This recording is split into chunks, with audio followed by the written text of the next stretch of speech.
Assalamu alaikum wa rahmatullahi wa barakatuhu. Hello, my dear friends and students. I hope you all of them are quite well by the grace of Almighty Allah subhanahu wa ta'ala.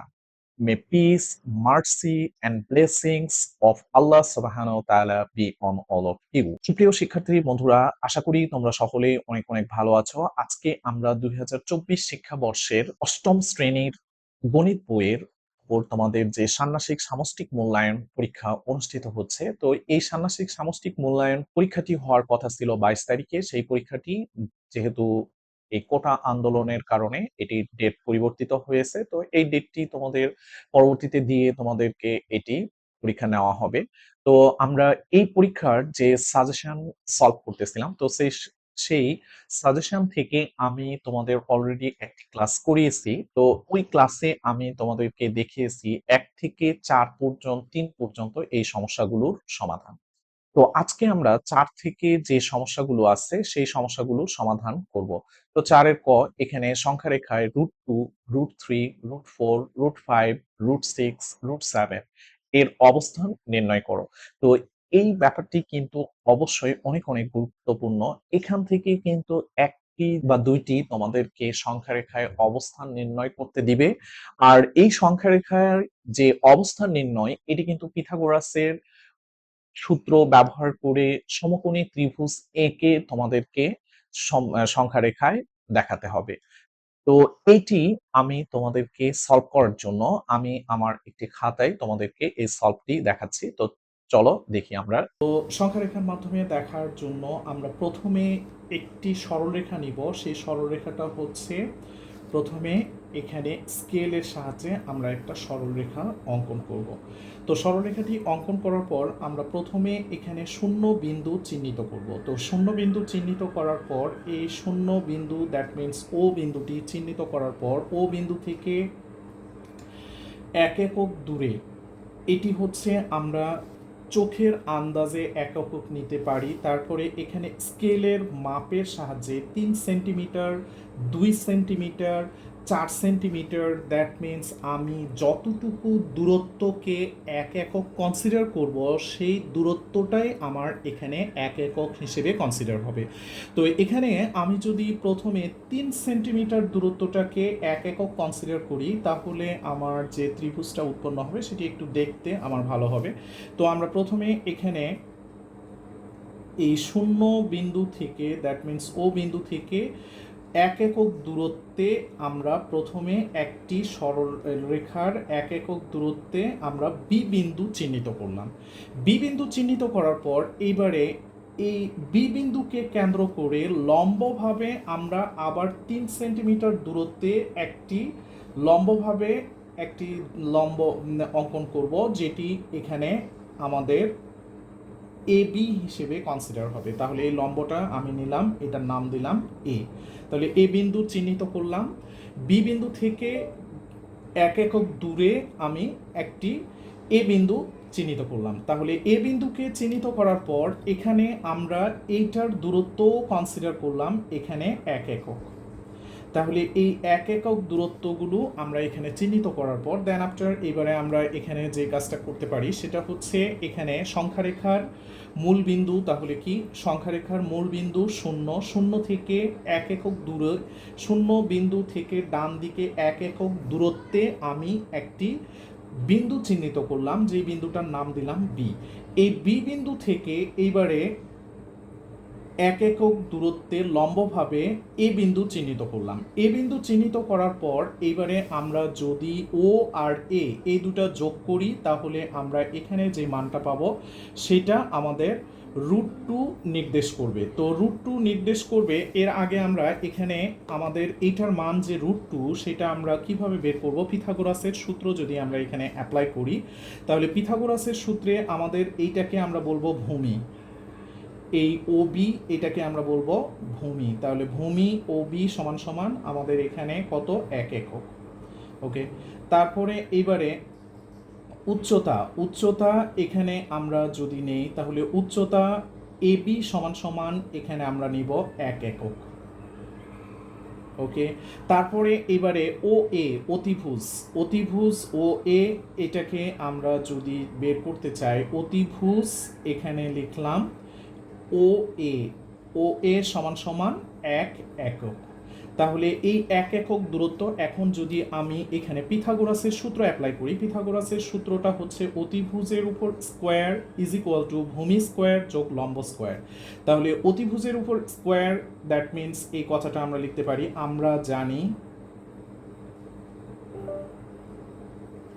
আমরা জানি পিথাগোরাসের সূত্র অনুযায়ী অতিভুজের উপর square, that means এখানে অতিভুজ এর উপর square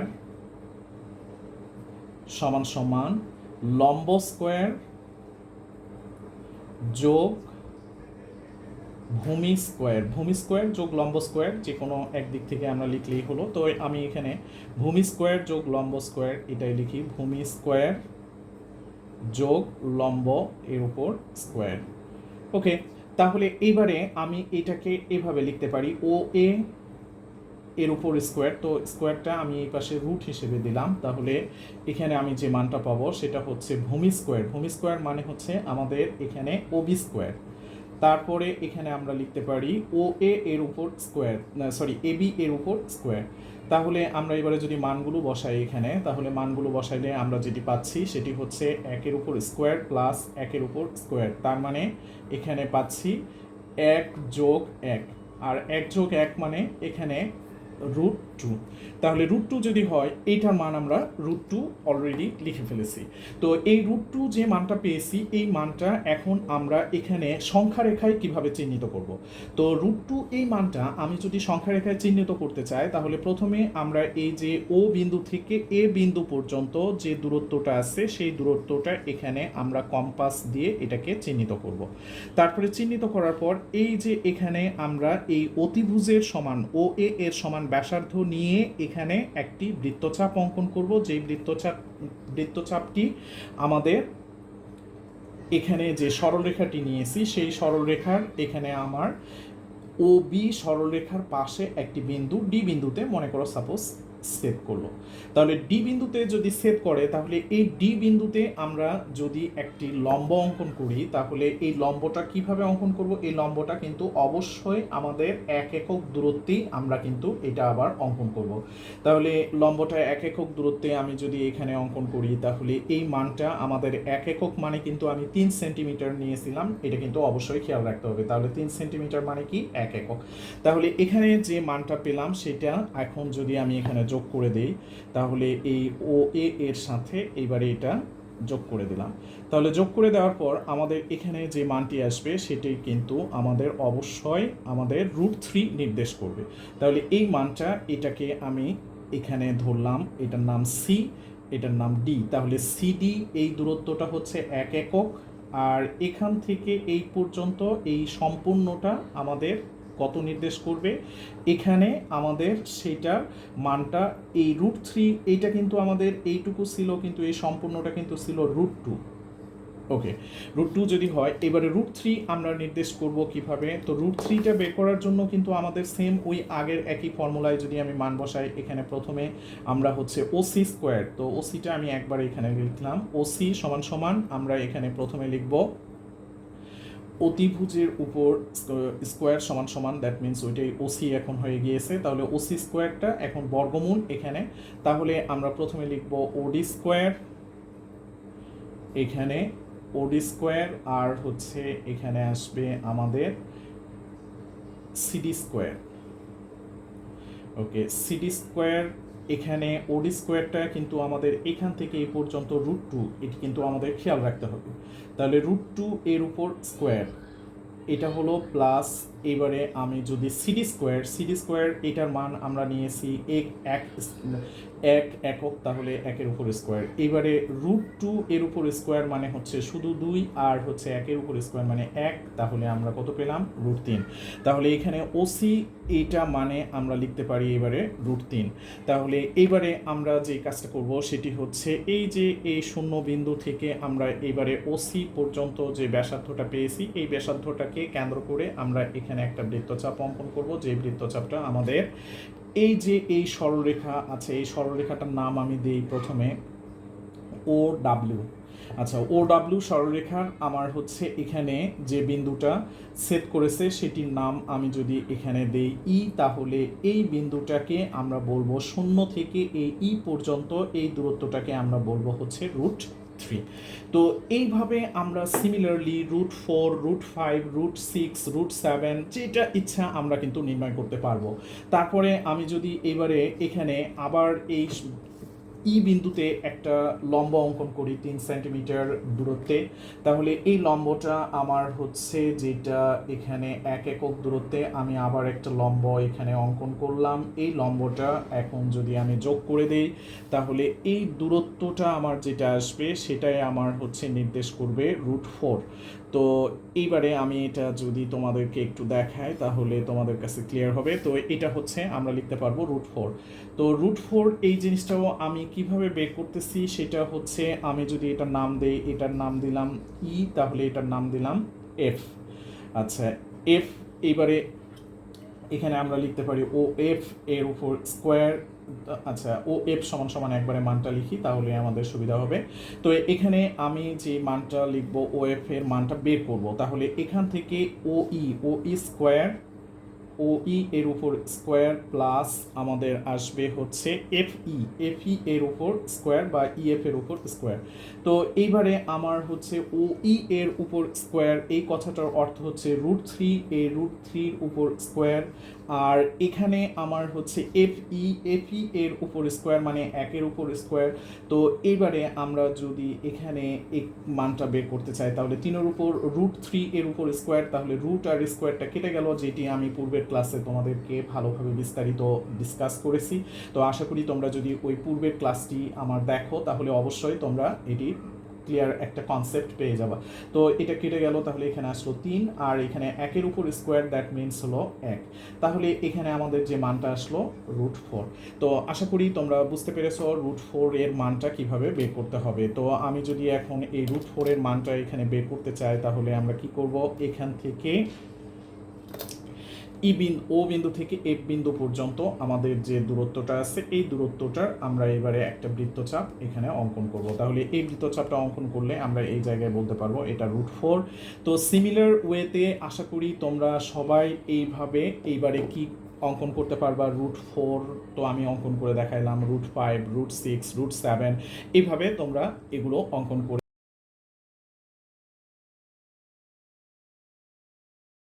নিতে পারবা। তো so my dear friends and students, what I am trying to say I think you can understand. If you don't understand just review the video, I think you will get a clear concept from my video.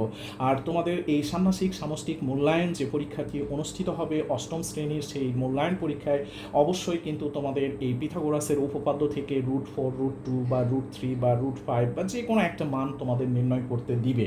তো এই মানটা তোমরা যদি ভালোভাবে শিখে ফেলো তাহলে তোমাদের কিন্তু অবশ্যই অবশ্যই এইটার থেকে তোমরা একটা উপকার পাবা আর তোমরা ভালো রেজাল্ট করবা। আচ্ছা, আমরা এবারে খ নাম্বার যে সমস্যাটি আছে এই সমস্যাটি যদি এখানে দেখি, খ নাম্বার সমস্যাটিতে বলা হয়েছে একটি ঘনক একে এর এক বাহুর দৈর্ঘ্য মিটার হলে আয়তন 64 ঘনমিটার যদি হয়। এখানে আয়তন 64 যেহেতু এক বাহু মিটার, তাহলে এখানে এক বাহু যদি মিটার হয় তাহলে আয়তনও হবে এখানে 64 ঘনমিটার।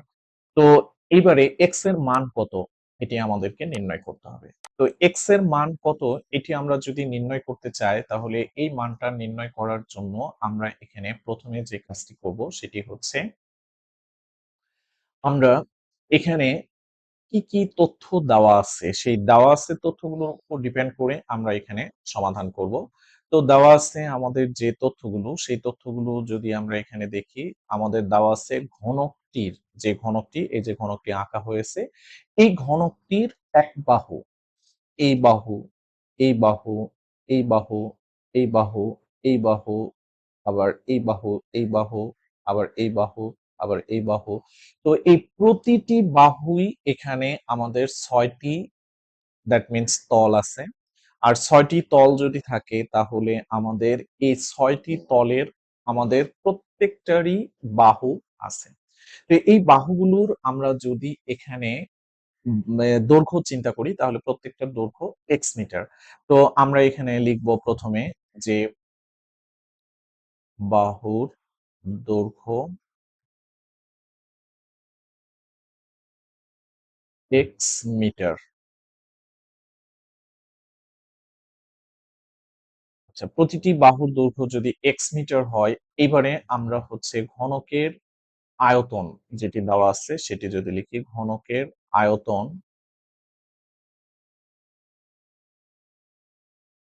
সমান সমান ৬৪ ঘন মিটার। ঘন মিটার। তো ৬৪ ঘনমিটার যদি ঘনকটির আয়তন হয়, এবারে আমরা লিখতে পারি, আমরা জানি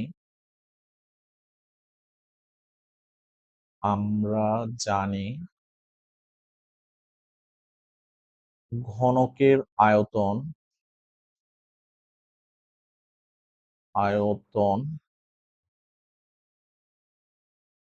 সমান দৈর্ঘ্য বা এক বাহু গুণ এক বাহু, এভাবেও লিখতে পারি। ওকে, এক বাহু গুণ এক বাহুই লিখি। এক বাহু, যেহেতু ঘনকের প্রতিটি বাহুর দৈর্ঘ্য সমান, এক বাহু গুণ এক বাহু ঘন একক। এবারে আমরা প্রত্যেকটা বাহুর মান যদি বসাই, এক্স গুণ এক্স গুণ এক্স ঘন মিটার। এরপর এবারে এক্স এক্স এক্স, যেহেতু ভিত্তি এক জাতীয় সেহেতু ঘাতগুলো এক, তাহলে আমরা এখানে লিখতে পারি এক্স এর পাওয়ার এক যোগ এক যোগ এক ঘন মিটার। তারপরে এখানে লিখতে পারি এক্স এর পাওয়ার ৩ ঘন মিটার। তো এখন এখানে আমরা যে মানটা পেলাম সেই মানটাকে আমরা যদি এখানে ক্যালকুলেশন করতে চাই, তাহলে এই মানটিকে আমরা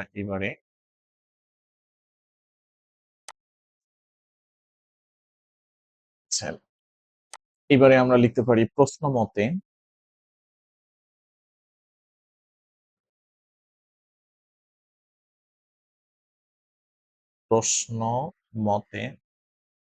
এক্স এর পাওয়ার 3 ইজ ইকুয়াল টু ৬৪।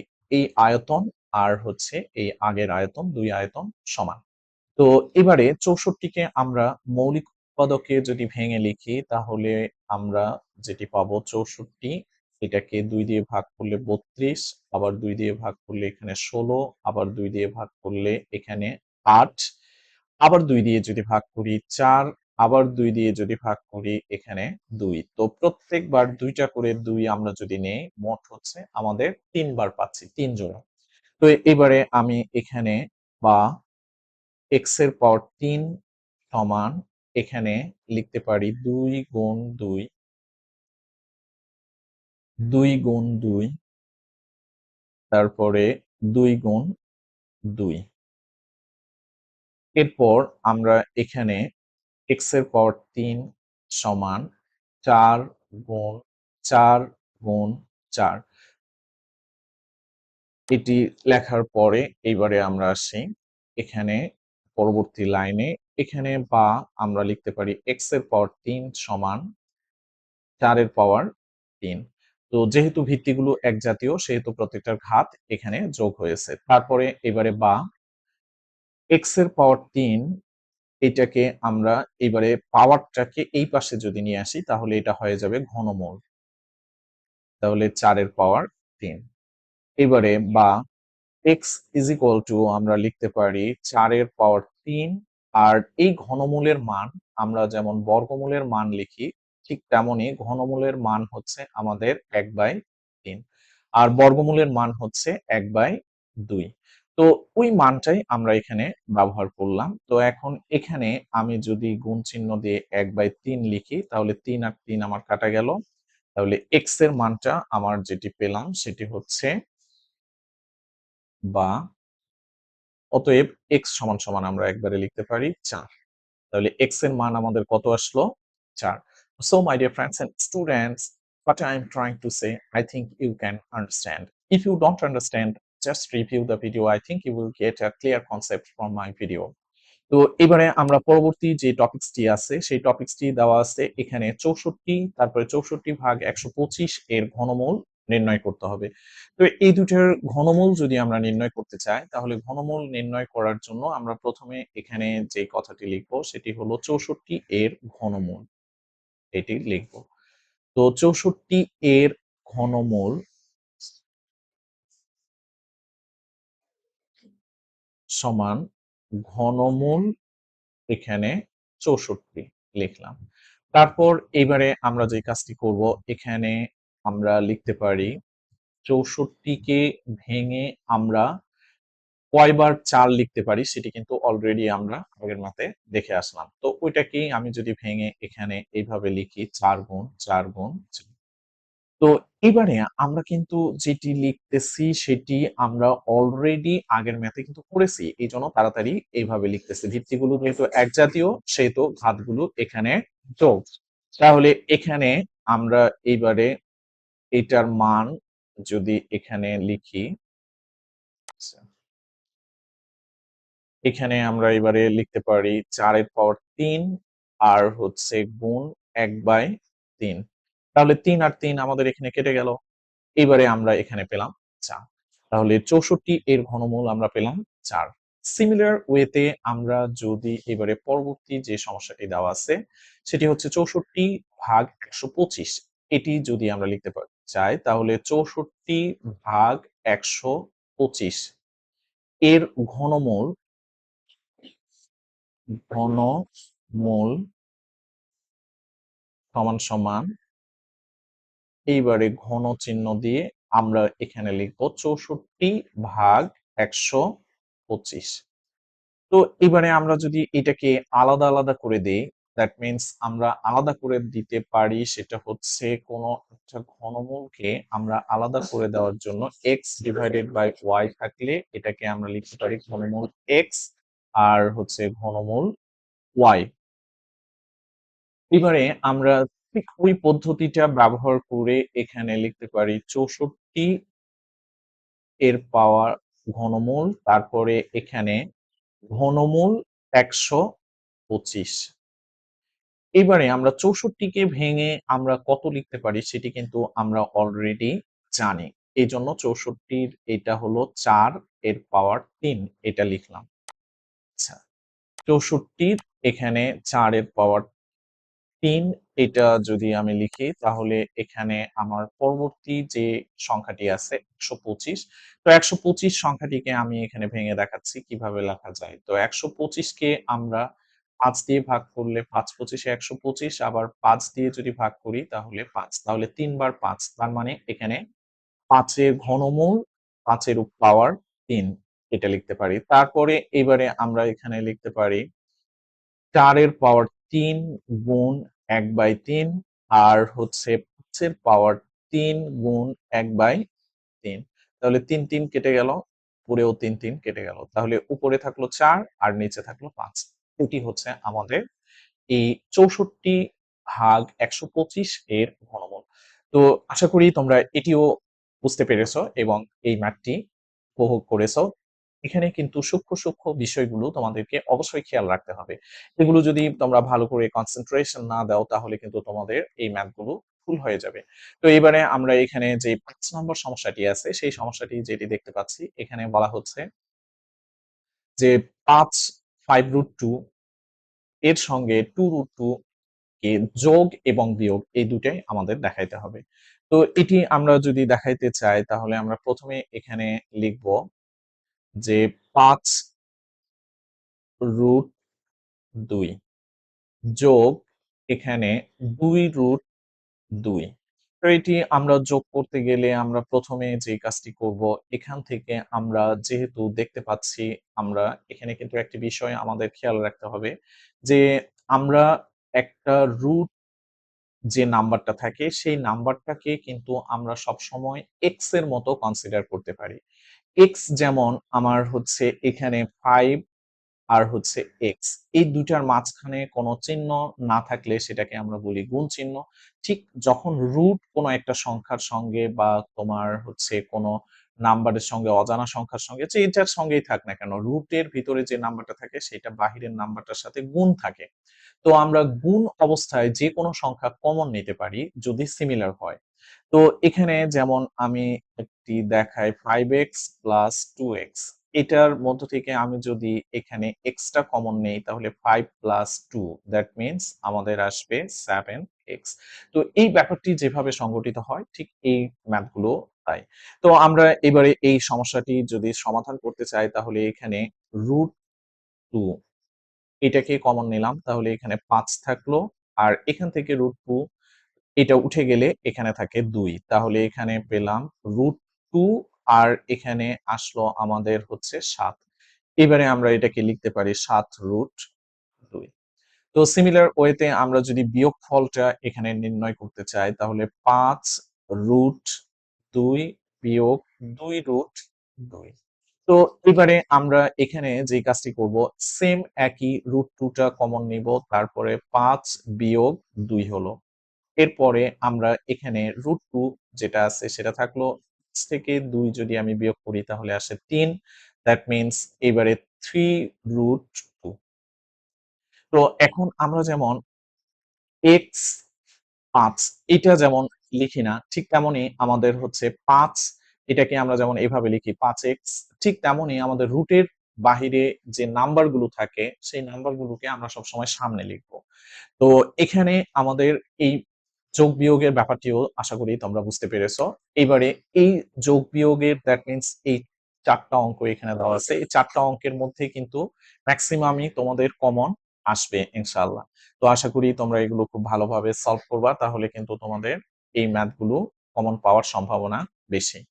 তো এবারে আমরা এই পরবর্তী যে সমস্যাটি আছে সেটি যদি সলভ করি তাহলে এখানে আমরা প্রথমে বলা হয়েছে √2 প্লাস √3 কে √2 এবং √3 দ্বারা গুণ করতে হবে। আচ্ছা, গুণ যদি আমরা করতে চাই তাহলে প্রথমে এখানে লিখব √2 প্লাস √3 গুণ, এই যে ব্রাকেট দেওয়ার অর্থই হচ্ছে গুণ, তাহলে √2 মাইনাস √3 এই দুটা গুণ করব।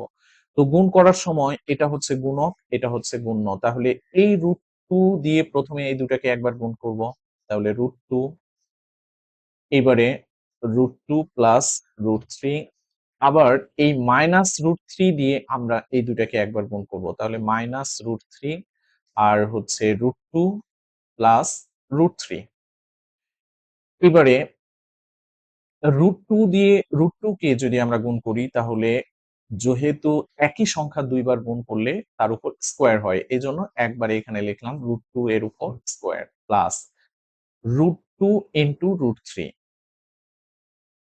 তারপরে এখানে আবার লিখতে পারি √3 দিয়ে যখন এটাকে গুণ করব তখন এর সামনে মাইনাস যেহেতু আছে তাহলে প্লাসে মাইনাসে মাইনাস √2 ইন্টু √3। তারপরে এখানে প্লাসে মাইনাসে এটা আবার চেঞ্জ হয়ে যাবে, এইটা আর এই সাইনটাও চেঞ্জ হবে, প্লাসে মাইনাসে মাইনাস, তাহলে এখানে মাইনাস √3 এর উপর আমরা স্কোয়ার দিতে পারি। তারপরে এইবারে আমরা এটা সমাধান যদি করতে চাই তাহলে এটা রুটটা উঠে যাবে 2 প্লাস এটা আর এটা দুইটা যেহেতু সিমিলার, একটা প্লাস একটা মাইনাস, তাহলে এখান থেকে এটা কেটে যাবে। তো এইবারে আমরা এখানে লিখতে পারি এটা মাইনাস, আচ্ছা মাইনাস এখানে 3, তাহলে 2 থেকে 3 মাইনাস করে যদি দেই তাহলে থাকে মাইনাস 1। তো আশা করি তোমরা এটি সকলেই বুঝতে পেরেছো। তারপরে এবারে আমরা এটা কিন্তু সূত্রের মাধ্যমেও যদি সলভ করি তাহলেও করা যায়। তো সূত্র হচ্ছে আমাদের a square minus b square, এই সূত্রটা জানতে হবে। a square minus b square is equal to a plus b into a minus b। That means a plus b into a minus b থাকলে আমরা লিখতে পারি a square minus b square, আবার a square minus b square থাকলে লিখতে পারি a plus b into a minus b। তো same এই ফর্মুলা ইউজ করে আমরা যদি এই ম্যাথটা সমাধান করতে চাই তাহলে কিভাবে করব তাহলে সেটি দেখো। তো √2 ইন প্লাস √3 আর এখানে আছে √2 মাইনাস √3। তো আমরা এটাকে যদি a কনসিডার করি আর এটাকে যদি b কনসিডার করি, সিমিলার এটাকে a কনসিডার এটাকে b, a plus b into a minus b।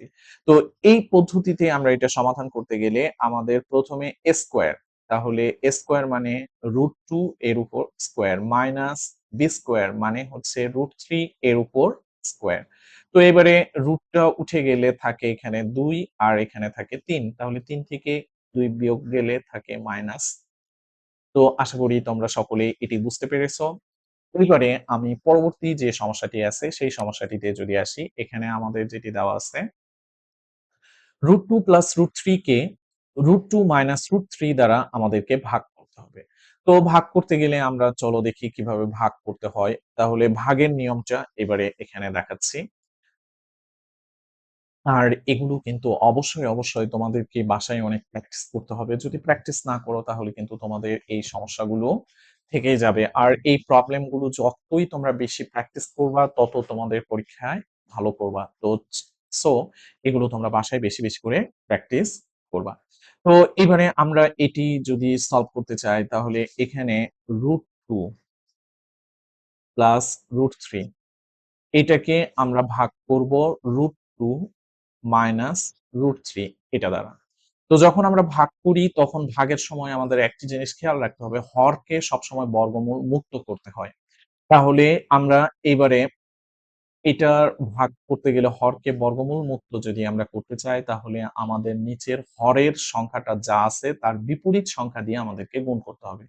তাহলে এখানে আমরা √2 প্লাস √3 এই মানটাই আমরা কি করব, লব এবং হর দুইটাতেই গুণ করব, √2 প্লাস √3 এটা। এবারে আমাদের নিচে উপরে সেম হলো কিন্তু নিচে আমাদের কিন্তু দুইটা বিপরীত হয়ে গেল। তো এবারে আমরা এখানে √2 প্লাস √3 ইনটু এখানে √2 মাইনাস √3 এইটা লিখতে পারি। তো আমরা এটাকে আগে এটাকে পরে এভাবেও লিখতে পারতাম।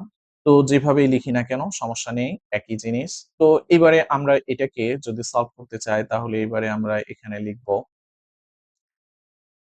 √2 দিয়ে এই দুটাকে গুণ হবে। তো ওই যে গুণ যেটা আগে দেখাইলাম ঠিক ওই নিয়মে √2 ইনটু এখানে √2 প্লাস √3 আর হচ্ছে প্লাস এখানে √3 দিয়ে আবার গুণ করব √2 প্লাস √3 এটাকে। তো এরপরে আমাদের নিচের যে সমস্যাটি আছে সেটিও যদি আমরা সেম একই পদ্ধতিতে করি বা ফর্মুলা ইউজ করে করি তাহলেও কিন্তু আমাদের হবে। তো এইবারে আমরা √2 ইনটু এখানে লিখতে পারি √2 প্লাস √3 আর নিচে মাইনাস √3 ইনটু √2 প্লাস √3। পরবর্তী লাইনে আমরা এবারে লিখতে পারি এখানে পরবর্তী লাইনে আমরা √2 দিয়ে যদি এটাকে গুণ করি তাহলে হয়ে যাবে √2 এর উপর স্কোয়ার, তারপরে প্লাস √2 ইনটু √3, তারপরে প্লাস এখানে √2 ইনটু √3 আবার প্লাস √3 এর উপর স্কোয়ার। এর পরের লাইনটা আবার আমরা এখানে লিখতে পারি √2 এর উপর স্কোয়ার প্লাস √2 দিয়ে √3 কে গুণ করলে √2 ইনটু √3 মাইনাস √2 ইনটু √3, তারপরে প্লাসে মাইনাসে মাইনাস √3 এর উপর স্কোয়ার। পরবর্তী লাইনে আমরা এবারে √2 এর উপর স্কোয়ার ছিল তাহলে ওইটা উঠে গেল, প্লাস এখানে √2 √3 আর এখানে √2 √3 তাহলে দুইটা যোগ করলে আমাদের আসে 2 √3 এটি প্লাস এবারে 3 থেকে রুট উঠে গেল। এরপরে আমরা এবারে লিখতে পারি 2 এখান থেকে রুট উঠে গেল প্লাস আর এটা তো কেটেই গেল আর এখানে মাইনাস 3। তো এবারে এখানে আমরা 5 আর 3 2 আর 3 যোগ করলে পাই 5, দ্যাট মিন্স এবারে 2 আর √2 আর √3 রুটের ভিতরের সংখ্যাগুলো আমরা গুণ করতে পারি। যেমন এটা √x ইনটু √y তাহলে এটাকে আমরা লিখতে পারি xy। তো এবারে আমরা এখানে লিখতে পারি তাহলে এখানে তোমার হচ্ছে 2√6 ডিভাইডেড বাই -1। এবারে আমরা এই সংখ্যাটাকে মাইনাসটাকে সামনে কমন 1 দিয়ে ভাগ করলে কোনো ভাগফল আসে না, এজন্য কমন রেখে এখানে এটা লিখলাম। এটি হচ্ছে আমাদের এই ভাগফলের উত্তর। So my dear friends and students, what I'm trying to say, I think you can understand. আশা করি তোমরা সকলে অনেক ভালো বুঝেছো। তো এবারে আমরা পরবর্তী যে ভিডিও ক্লাস টপিকসটি আছে সেই টপিকসে যদি আসি, পরবর্তী টপিকসে আমাদের বলা হয়েছে ঘনমূল ২ এবং এর সাথে ঘনমূল ৫৪ এর যোগ দেখাইতে হবে এবং বিয়োগ দেখাইতে হবে। তো আমরা প্রথমে যদি এটার যোগ ফলটা নির্ণয় করতে চাই, তাহলে আমরা প্রথমে এখানে লিখলাম ঘনমূল ২ যোগ এখানে ঘনমূল ৫৪। আচ্ছা। তো এবারে আমি এখানে প্রথমে যে কাজটি করব সেটি হচ্ছে ঘনমূল ২ যোগ এবারে ৫৪ কে ভেঙে লিখলাম। ৫৪ কে ভেঙে আমরা লিখতে পারি ২ গুণ ২৭। এবারে আমি এখানে লিখলাম ঘনমূল ২ আর এখানে আমাদের এবারে ২৭ আর হচ্ছে ঘনমূল ২। এই দুটাকে আমি যদি আলাদা করে লিখি তাহলে ঘনমূল ২ আর গুণ এখানে লিখলাম ঘনমূল ২৭। তো এটি আমরা লিখতে পারি এইভাবে, এই কন্ডিশন অনুসারে এটা যখন থাকে রুট এর উপর রুট এক্স ওয়াই বা ঘনমূল এক্স ওয়াই, তখন এটাকে আমরা ঘনমূল এক্স ইন্টু ঘনমূল ওয়াই এই পদ্ধতিতে লিখতে পারি। তো ঠিক সেই পদ্ধতিটাই এখানে অ্যাপ্লাই করা হলো। তারপরে এখানে ঘনমূল ২ যোগ এখানে যেটি পাচ্ছি ঘনমূল ২ আর হচ্ছে ইন্টু এখানে আমি লিখতে পারি ঘনমূল ৩ এর উপর ৩, কারণ ২৭ কে আমরা যখন ভেঙে লিখব তখন ৩ দিয়ে ভাগ করলে ৩ নং ২৭, ৩ দিয়ে ভাগ করলে ৩ তিরিকে ৯, তাহলে ৩টা ৩ মানে হচ্ছে ৩ এর উপর ৩, ৩ এর পর ৩। তারপরে এবারে এখানে ৩ যোগ এখানে আমরা লিখতে পারি ঘনমূল ২ ইন্টু এখানে ৩ এর পর ৩ গুণ ১/৩। তো ১/৩ ১/৩ কেটে গেল।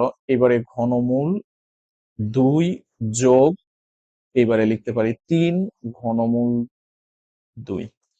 এবারে আমাদের এই ৩ আর এখানে আছে ১ টা, এখানে আছে ৩ টা ঘনমূল ২, এখানে আছে ১ টা ঘনমূল ২। তার মানে আমাদের রেজাল্ট দাঁড়ালো আমাদের ৪ ঘনমূল ২। এটি হচ্ছে। So my dear friends and students, what I am trying to say, I think you can understand. If you don't understand, just review the video. I think you will get a clear concept from my video.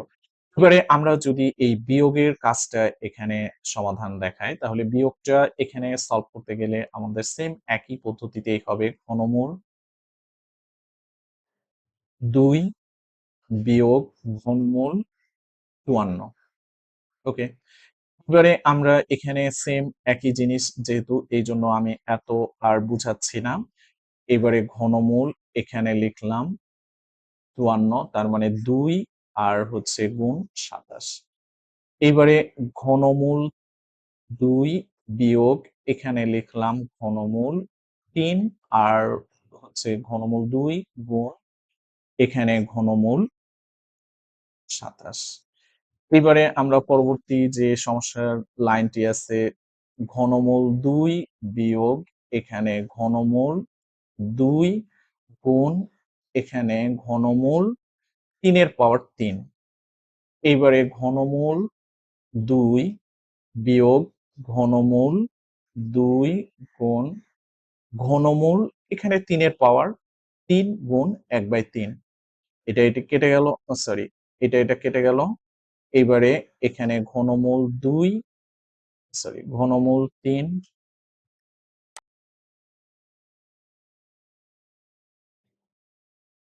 আচ্ছা, ঘনমূল ২ বিয়োগ এখানে ৩ ঘনমূল ২।